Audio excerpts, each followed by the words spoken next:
Hello, everyone. Welcome back to the Less Stress, More Peace and Happiness Summit. And we are really excited that you're here and learning all kinds of different ways to manage stress, reduce the stress and overwhelm, increase calm and focus, and just develop a really peaceful state of mind.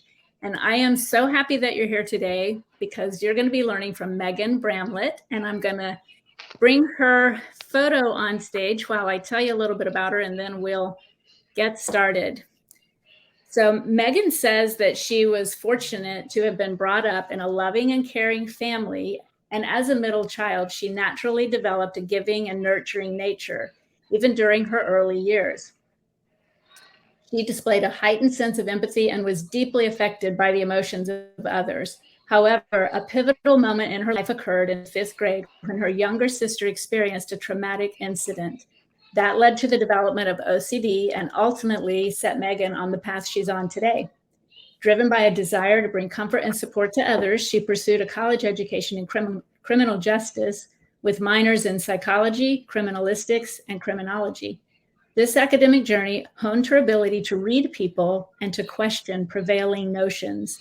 Despite her love for the subject matter, she realized that a career in law enforcement wasn't her true calling.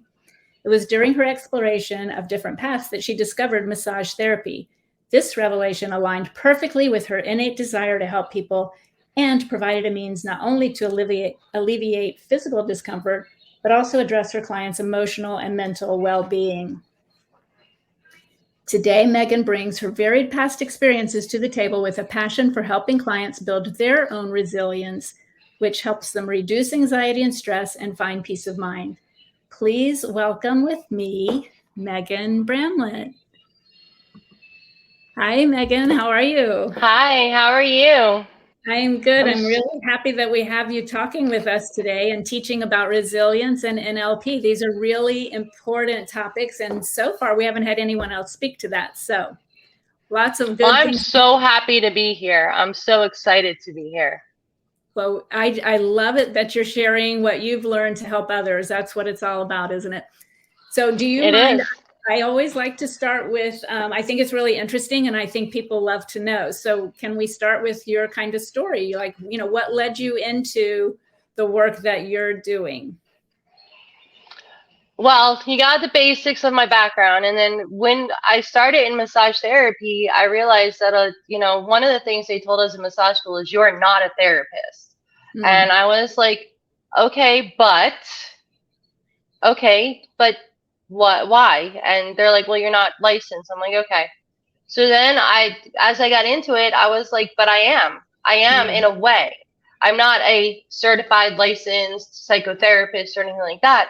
But in order to get you to relax on my table, sometimes I need to be able to get into your emotional state and be able to bring you to a better state of mm. relaxation and peacefulness so I can get into your muscles. So I was like, I do this. And That's so impressive. over the years, I've just developed the ability to kind of get people to talk to me, get people Mhm. to really let me know what's going on over, and it's been 20 something years now. Wow. And finally I said, you know what, I need to get more training on this, and now it's actually called something. It's called coaching, so let me get training.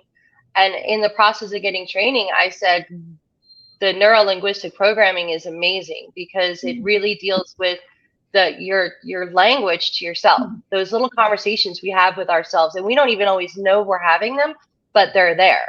And mhm. I was like, this will help even more. So I went and got, my master practitioner in that, and I just love the idea of helping people to build a better version of themselves so they can deal with things that have come up or are coming up now.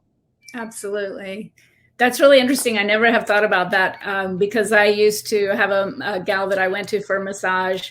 I didn't think about that they're not actually certified as a therapist, but yeah, they're definitely tied together because you definitely, especially if you have a relationship with someone and you're going regularly, you do develop a closeness and a trust.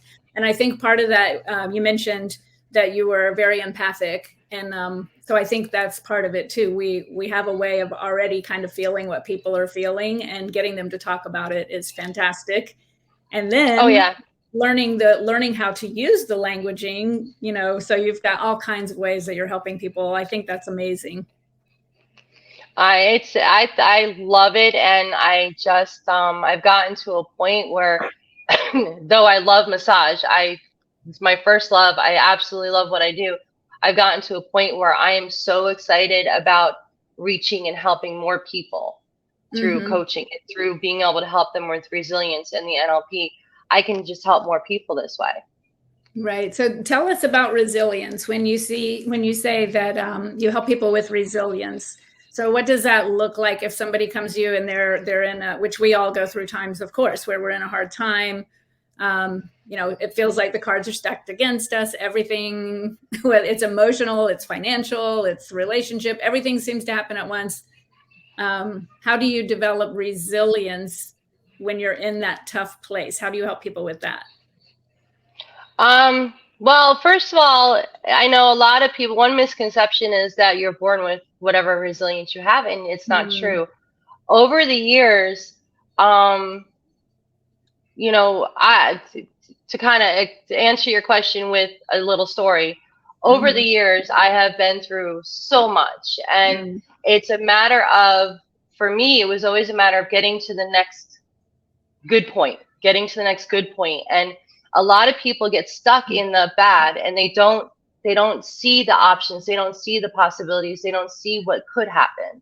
So by building resilience, and how I can help you build resilience is I teach you different ways of stress reduction. I teach you different ways of helping you with emotional well-being, so you can learn the techniques through NLP and through other things that I've picked up over the years, of helping you understand the impact of your language to yourself and how that's affecting your state, and how you're being stuck where you're at right now, and how we can get you past that.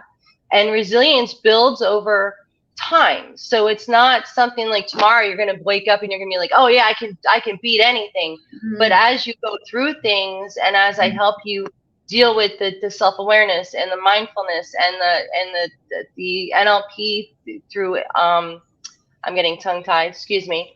No, through the NLP helping you with reframing things and helping you create the future you want, you'll be able to see your resilience slowly building to the point where you're like, eventually you're like, I can take on just about anything that comes my way. So basically, the resilience is the ability to bounce back from setbacks and challenges.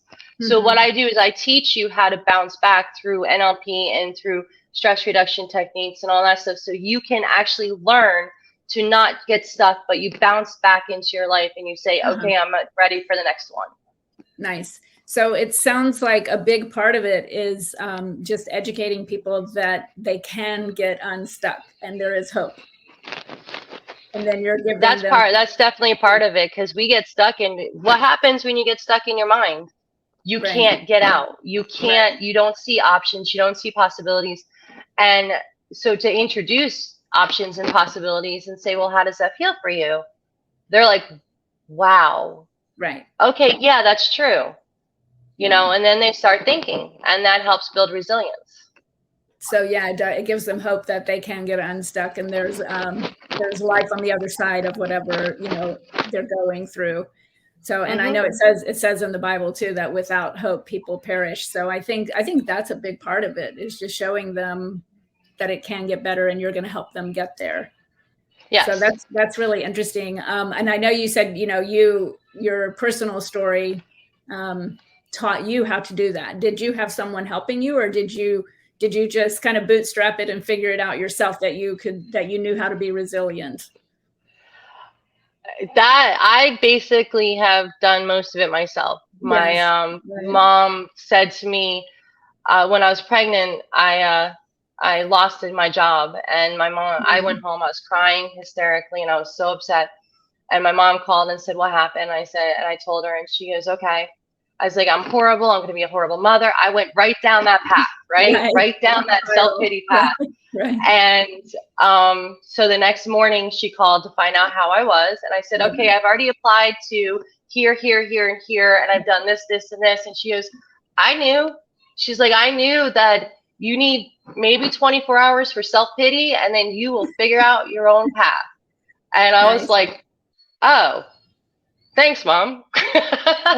Right. It's nice to have somebody believing in you. And then when you're in the coaching space, you're holding that space for the people you're working with and believing in them and helping them see the future. So I love that. That's why I like hearing everyone's personal stories, because people can relate to that.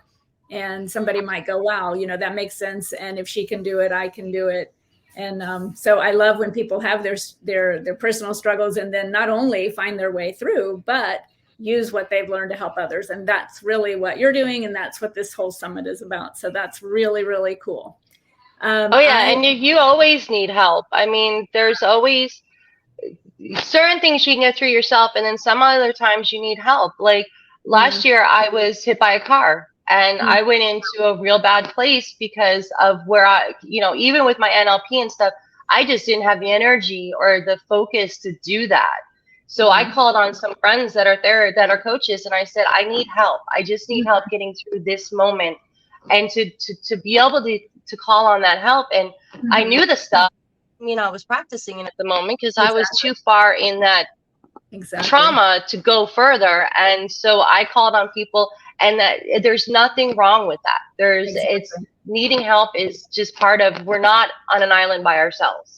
Right. Yeah, we're built for community. And I think that the pandemic has done a lot of damage in that way. I feel like a lot of people are, because of the chronic and sustained isolation and lack of community. I think that's one part.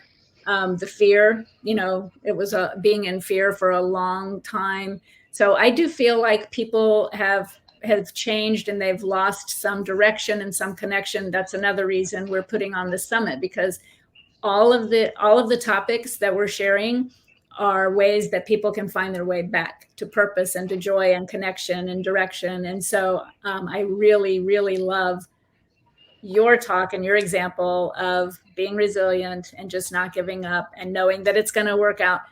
I also think it's really important what you just said. I want people to really take note of that. When you need help, ask for help. And there is no shame in that. I know from a personal, years back, I went through a clinical depression. I didn't know it at the time, but it was a really bad clinical depression. This was probably over 30 years ago. And what I remember from that time, once I made my way through and I'm fine and I'm healthy, but looking back, when you're in that place, you don't want to talk to anybody. When you need help the most, you're ashamed, you're embarrassed, you have no energy. You don't want to reach out for help. So I think it's a very important point that just ask for help. People are happy to help and people want to help. And then when you feel better, you can help others. So I just really wanted to kind of drive that point. Let's see. Tell us what you're working on now. Well, I have right now, I'm introducing with some of the clients that I've worked with over the years. I came up with a program on building resilience that is, nice. It's an 8-week program, and it helps with each aspect of it. So it helps with the stress reduction. It helps with emotional well-being and emotional regulation. It helps with enhanced self-awareness, and the whole thing is building resilience. And I added in NLP techniques like reframing, so to help and to get you out of one state and into another. Right. So you're in a state of stress and lack of focus and all that, and let's bring you back into the state of focus and relaxation so that you can actually look at what's going on in a clearer picture, instead of looking at it from that emotionally unregulated stress, anxiety state.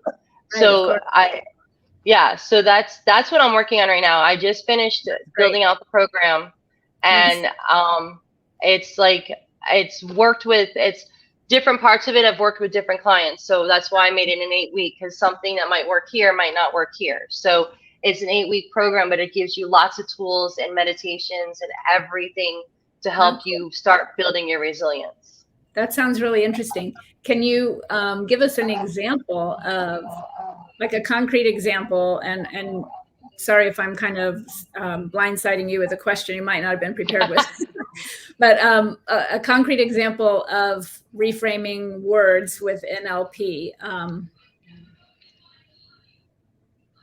Right. Okay, so I'm just trying. reframing in general, Uh, let me see if I'm going to see if I can take what you're asking, because I think I know where you're going. So reframing in general is shifting one's perspective. uh-huh. So an example of a client of mine came to me last year. His wife actually sent him to me, and he was in the frame of mind that was it. He was done. He didn't want his business anymore. He owned his own business. He was done with his business. He wanted to start something else. He was just overwhelmed and burned out and everything. And I started asking him questions like, okay, well, what do you do for fun? And, I started making him talk to me about other things. Right. And then I said, well, where does your business, the one you have right now, need to be in order for you to be able to do, the fun stuff in your shop, like dealing with driftwood and stuff like that.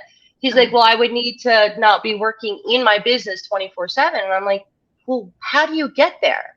And so we started talking about that. And then now he's running his business instead of working in his business. He's got employees, he's got contractors. So now he's taking vacations with his wife. He's spending time with his children, and he is happier than he's been in years because he's not in that overwhelmed burnout state. He's like, I go to work, I tell the guys what to do, and then I go to the next job and I tell them what to do, and then I go home. Nice. And I spend the afternoon with my wife. And I'm like, that's reframing. That's an idea of reframing, of really just taking where you're at and putting it in a different perspective, like how, and building goals and how to get there. So I was going to ask you an example of a client success. So that was perfect. So you're using the reframing. You're using NLP to help them reframe their mindset, I guess. You're using mindset. You're reframing mindset, the way they look at things, and then how do you? So you kind of dig in and you find different words. Like instead of him saying, "I hate my job. I want to sell the business. This is too much. I'm overwhelmed," then he would use what words to? Like I'm making changes that are going to allow me to keep my business. Is that what it is? You're literally just telling yourself a different story. You tell yourself a different story. Like right now, I don't like working in my business. I want to work. I want to work for my business, not in my business. So working for your business is like the boss. You're the one that's telling other people what to do. You're getting the advertising and stuff like that. When you're working, especially as a general contractor, you're getting up at 5 a.m. and you're getting home at 9 p.m. and you're exhausted and you're not eating properly and you're not. So we started talking about working on his business, not in his business. So first we started with like, what day during the week can you take some time off in the afternoon and work on your business? And then, hey, if you had an employee, could you take more time off? And then we started reframing the way he thought about he had to do everything himself. Exactly. That's the only way to do it, is he did it all himself. To, hey, I have built a trust with these people. They're now my employees, and now, or I'm contracting to them. So now I don't have to do everything myself. It's really interesting, and it had the power of words. Like when we were talking about tell yourself a different story. The power of words. I mean, it's amazing. I remember my father did 50 years in psychiatry. And I remember him telling us a story when we were in high school that he had a patient with cancer. And she came to him. And this was kind of a light bulb moment, even for him. He was early in his practice. This was 40 something years ago. But she came to him and said, "I know that I gave myself cancer." And even then he was like astounded and it was her mindset and her words and the way she was dealing with stress. She physically felt like she was creating that in her body and she was aware of it. So that was pretty astounding. Even back then, like 45 years ago, people weren't studying this like they do now, the power of the words. But basically it boils down to your body hears you. Your body hears you. And as a massage therapist, I've done it without even thinking about it for years, because if you have an injury and you've convinced yourself that you're in pain and you are going to be in pain forever, I'm not going to be able to have an effect on anything. I have to deal with that part of you before I can get you to release the pain, because you've already convinced yourself that's it. You're in pain and you're never going to be out of pain. And So I have to take little steps. That's interesting too. And I've heard people say, my diabetes or my asthma, like they literally are owning it. And so, you can take just being aware of. So do you do coaching? Like if someone was interested, just on a, maybe a discovery about just the NLP, like they could do a short session where you say, just, here's the situation, help me find some empowering words or something. I wonder if that's something that would be helpful for people. Oh yeah, I mean, I can. In fact, part of the free gift I'm giving is a 60 to 90 minute session, and my goal is to help people do something as far as reframing or anchoring or just language and self-talk to help them feel better about where they're at right now and where they can be. Wow. So that's part of the free gift I was giving as part of the summit, is that 60 to 90 minutes, because I want to help reach those people. Exactly. That's very generous. And again, you're a step ahead of my question. My next question was going to be, tell us about your gift. So you must be reading my mind. But it all kind of like goes together, right? Like it all kind of goes together. But it is all self-talk, like we've done so much, especially with COVID. If you really think about the self-talk that we've taught ourselves over the last few years since COVID, I can't do this because I might get sick, or I can't do this because that's not. What is that keeping you from doing? Like I made a joke. I said to a friend of mine, I said, all those Karens, we hear all about those Karens now. A lot of them are in this situation where they feel so completely out of control with everything that's happened since COVID that they don't see a light of day. And so they're caught in that anxiety and that fear and that stress, and that they don't know how to get out. And it's a matter of changing the way they think about it, and then changing the way they talk to themselves. And you can calm them down and get them to where they're less like that. Right. Yeah. I hate that term, by the way. I know. I do too. I think it's an unfair character, anyway. It is, but it's the best way for me to point that out right this moment. I don't like that terminology either. It just feeds into more of the divisiveness and hate, which I don't even like going down that path to talk about stuff like that. But I do think is part of, unfortunately, it's being fed to us by the media, and I think people need to be aware. I don't understand why. I don't like politics. I don't like talking about politics, but it's gotten so uncomfortable and so out of control. And I think what we're being told, regardless of which channel you watch, what we're being told is creating more divisiveness. And I think people need to, if you're just out and about doing your day, and you're meeting people here and there, wherever you go, to the grocery store, to the office, at the gas station, that's not how people are. And so I think I have a good friend who he's very, very well respected and very high up, high clearance in the government. And his comment was, turn your TV off and love your neighbor. And I was like, oh my gosh, I love that. That about sums up everything.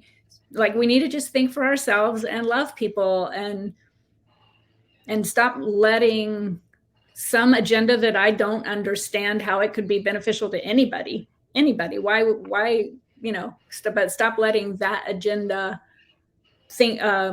change the way I think or feel about anybody, which it doesn't. I'm tuned in and think for myself, but I want everyone else too to kind of just be at peace and love people. So I mean, I don't watch TV. We watch TV, but we watch shows. We like things like SWAT and stuff in our house. That's the kind of stuff we don't watch the news. We don't watch any of it because it's not worth it.